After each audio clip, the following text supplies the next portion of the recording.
හලෝවින් වලට ලැහැස්ති වෙන විදිය බලන්න ඕනේ නම් මෙන්න මේ වීඩියෝ එක දිගටම බලාගෙන ඉන්න.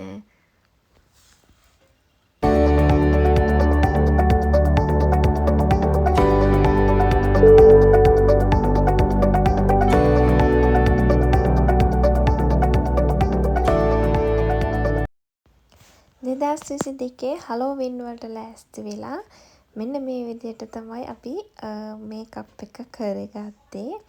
ඉතින් බලන්නකෝ ඉස්සරහට.